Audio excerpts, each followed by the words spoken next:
Hey guys, I'm Hunter. And I'm Krista, and we are here to show you how and why we measure the mouth-hook movements of fruit fly larvae. All right, well, the purpose of this experiment is to observe how the model, the Drosophila fly, moves and what factors affect its movements.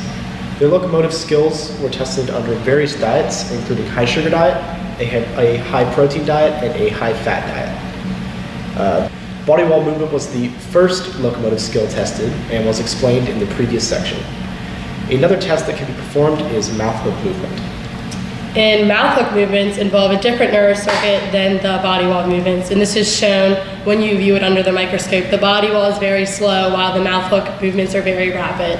And the feeding circuit can be affected by these various diets, the high protein, high fat, and high sugar.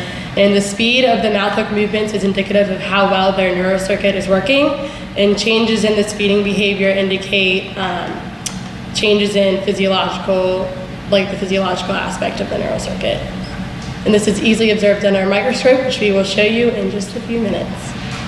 Okay, so after the body wall movements are observed, you're going to transfer the larvae from the apple juice plate into the yeast solution. And you can do this by just simply taking the tweezers, picking up the larvae, and carefully transitioning into the yeast solution. And this requires caution again because the larvae bodies are so fragile. And what the yeast solution does is it prompts the larvae to move their mouth, and so this allows for effective observation of their mouth-hook movements. And after you transition the larvae to the yeast solution, you may need to readjust the microscope. And you need to zoom in a little bit further than you would a mouth or a body wall movement. Because the mouth head movements are very rapid, we suggest that you time for 30 seconds. Well, one student time for 30 seconds and the other record the amount of mouth head movements. And then after the 30 seconds, you'd want to multiply that by 2 so the data is in terms of 1 minute. And you'll have to keep in mind that as temperature fluctuates from colder to warmer, the warmer it is, the faster these larvae will move their mouth hooks. So try to keep a constant temperature in the lab, or record your data if it's on different days. Try to get the temperature similar between each trial that you measure. And after one student measures, so after one trial is completed, so after a full 30 seconds, the students may want to switch jobs in order to maximize their experience and to also minimize the error and increase the data count.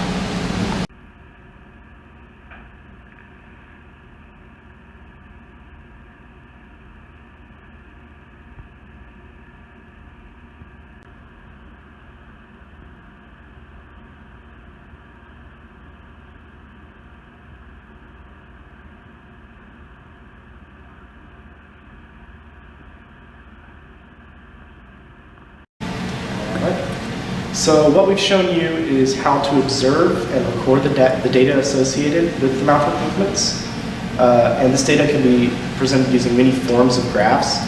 An example that we've chosen for you would be a bar graph, including the standard deviation associated with the data. So you would make a bar graph going up to the mean for that diet, and then you would include almost a sort of box and whisker plot, if you're familiar with that, where you include the standard deviation in either direction for the sample. So the different diets that we've been testing were the high protein, high fat, and high sugar diets. So we expect to have different results for each diet, including you could start by plotting a scatter plot of the data that you've recorded, and then going back over it later and calculating the mean of your sample, and then including that in your graph as well to show the average results of each diet and how it could influence the larva that you measured.